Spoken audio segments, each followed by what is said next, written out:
I think everybody is trying to position themselves for the new reality, which is that the U.S. economy either already is or is rapidly approaching recession. I'm pretty sure that all the people who thought we were going to escape recession, we were going to have a soft landing, or if we had a recession, it was years in the future, and then a very mild one at that. I think a lot of people have now resigned themselves, including probably a lot of members of the FOMC, that the U.S. economy is either headed to recession or more likely already in recession. And so I think the markets are now bracing for that, which in some respects is considered good news, because a lot of people think that the recession is going to put the brakes on the inflation fight.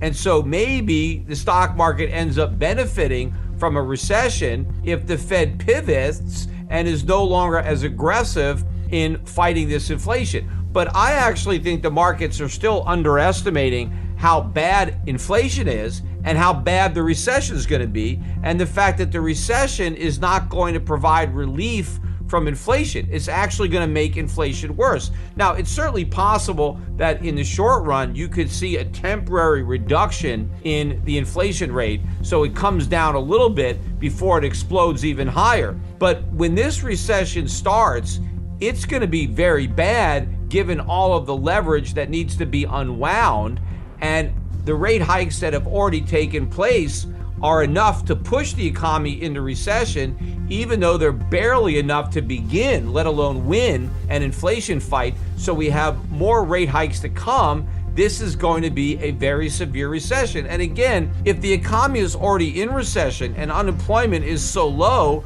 imagine how much worse this recession is going to get when unemployment goes up. And remember, all recessions start with low unemployment. They end with high unemployment. Well, this recession is going to be here for a lot longer than most, and by the time it ends, unemployment rates could be setting a record. Now, the way we measure unemployment now, we may never beat the record set in the 1930s, because just like we no longer accurately report on the inflation rate, we also no longer accurately count all the unemployed people as being unemployed.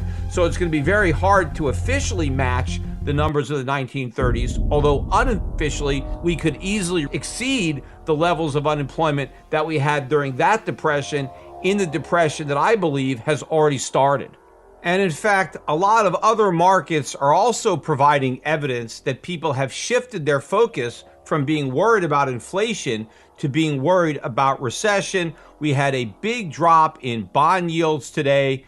Why are bond yields dropping? Because people are anticipating recession. A lot of commodity prices have backed off considerably. We've had a big drop in oil prices. We're all the way back down to 104 for a barrel of crude oil. That's a pretty big reduction. We were above $120 a barrel last week, so a pretty big and rapid decline in the price of oil, as investors are anticipating a reduction in demand during a recession. Also, we're not seeing any movement in the gold market, even though people may anticipate that the Federal Reserve is going to be less aggressive in fighting inflation because the recession is going to do its job for it. We're not seeing people buying gold. I mean, they're not selling gold. Gold's still hanging out around 1840. It's still slightly positive on the year. That's about where it ended last year. We're just a few bucks higher. I mean, gold is holding up better than just about every other asset. And in fact, in other currencies,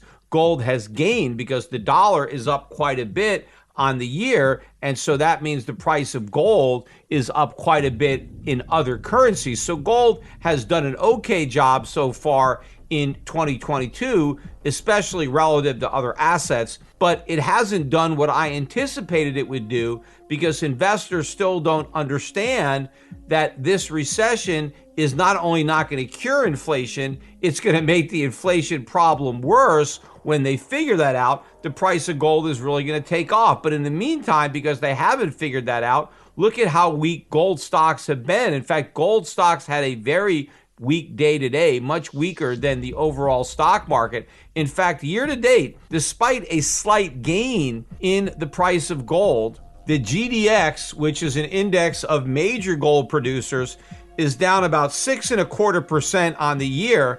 And the GDXJ, which represents the junior miners, is down 14%.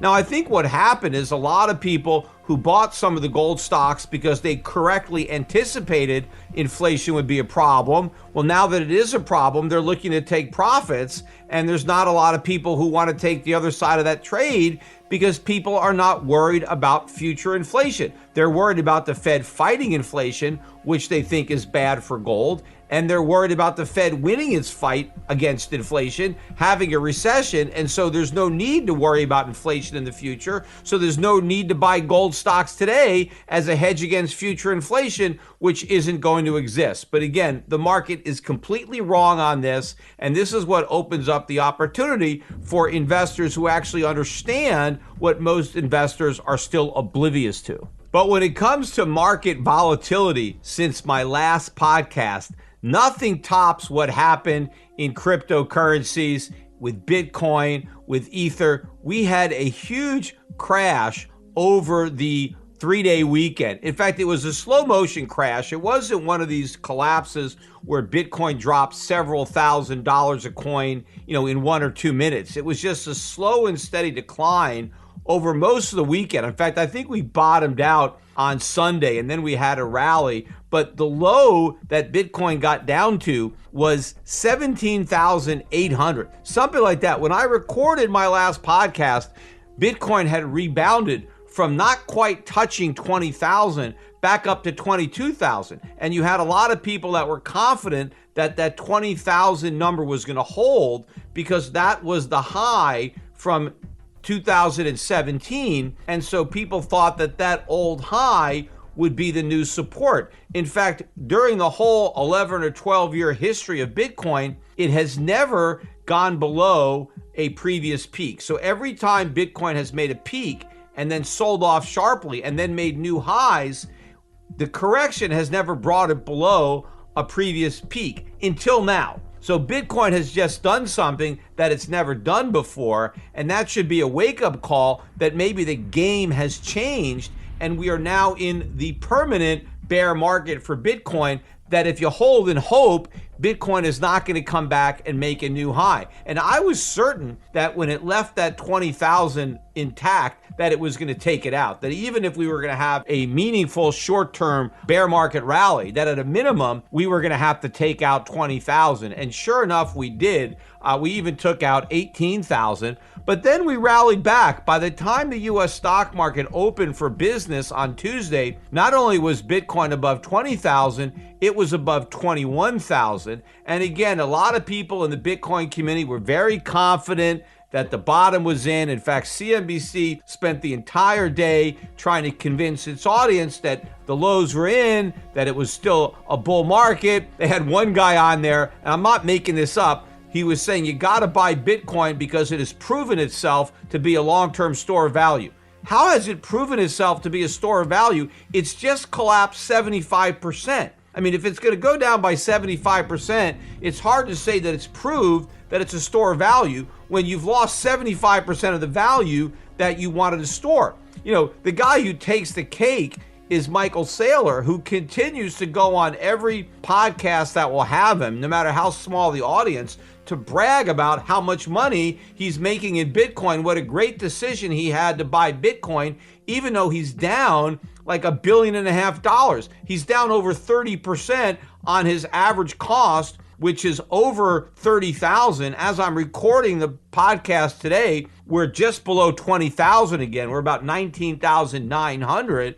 So it was a horrible decision to put Bitcoin on the balance sheet of MicroStrategy, yet he claims it's the best investment he could have made. He's still claiming that buying Bitcoin was the best thing that he could have done with MicroStrategy's money, even though he's down over 30% on his investment and he borrowed a lot of the money. So not only is he down what he lost, but he's down the interest that he's paying to borrow the money that he lost. Now, sure, he got a low rate of interest, but how is that any consolation when what he bought with that borrowed money has dropped by better than 30%, and it could drop a whole lot more? There is significant downside risk now in Bitcoin. The chart looks horrible. The fundamentals are horrible. This whole thing is blowing up. And what we haven't even had yet, in my opinion, are the mass liquidations.